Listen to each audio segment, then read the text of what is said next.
Imagine viver rodeado por lembranças que nunca aconteceram, mas que você precisa defender como se fossem as suas próprias. Esta é a realidade silenciosa de um guardião de memórias falsas, uma existência construída sobre alicerces de areia movediça. O que parece, à primeira vista, um papel de nobreza, preservar histórias, revela-se uma das mais cruéis formas de aprisionamento psicológico. Para compreender a profundidade desse tormento, precisamos voltar ao momento em que essas memórias são implantadas. Não se trata de um processo abrupto, mas de uma erosão lenta e meticulosa da identidade original. Através de técnicas de sugestão, repetição e até mesmo de manipulação emocional, fragmentos de eventos que nunca se passaram vão sendo cuidadosamente costurados na tapeçaria da mente. O indivíduo, muitas vezes em um estado de vulnerabilidade, começa a aceitar essas narrativas como fatos, até que a linha entre o real e o fabricado se dissolve por completo. Ele não está apenas mentindo, ele acredita genuinamente. E é nessa crença que reside a armadilha. O dia a dia de um guardião é uma coreografia de autoengano. Acordar e, ao escovar os dentes, recordar vividamente um passeio de infância em uma praia que nunca visitou. Sentir o calor de um sol que nunca o aqueceu. Durante o café da manhã, pode surgir a lembrança do sabor de um bolo que sua avó, na verdade, nunca assou. Cada interação social torna-se um campo minado. Um amigo comenta sobre uma festa dos anos 80, e o guardião precisa rapidamente acessar seu arquivo de falsas recordações para construir uma anedota coerente, temendo o momento em que um detalhe escape e revele a farsa.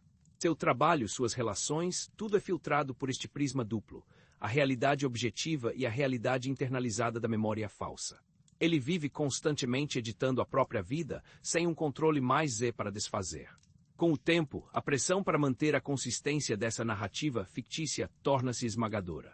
A mente humana é notável por sua capacidade de detectar incongruências, e o guardião vive com o medo constante de ser desmascarado, não por outros, mas por sua própria consciência.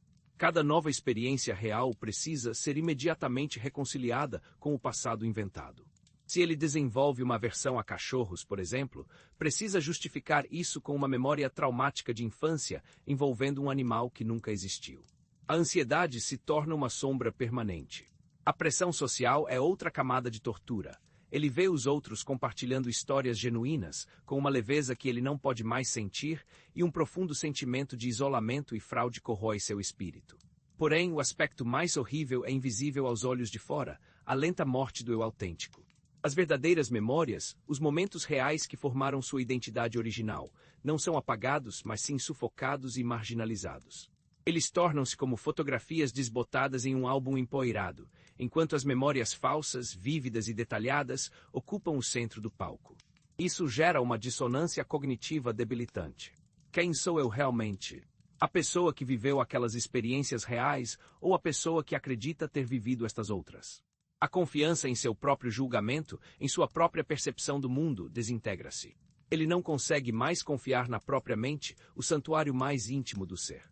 Inevitavelmente, o castelo de cartas desaba. O ponto de ruptura pode ser sutil, uma fotografia que contradiz uma lembrança querida, um comentário casual de um parente antigo, ou simplesmente o cansaço insuportável de manter a fachada.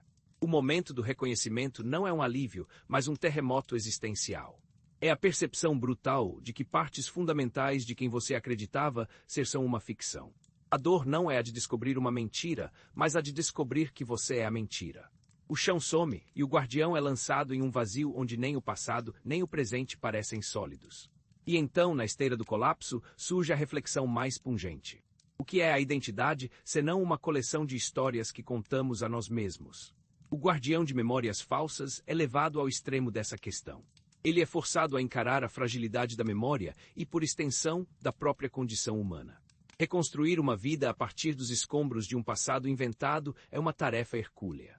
Requer desaprender, perdoar a si mesmo e aos outros e, finalmente, encontrar coragem para abraçar as memórias verdadeiras, por mais simples ou imperfeitas que sejam. Viver como um guardião não é horrível apenas pelo peso da mentira, mas pela profunda e irreparável violação do self, um lembrete sombrio de que nossas histórias, mais do que moldam quem somos, podem se tornar as prisões de quem poderíamos ter sido.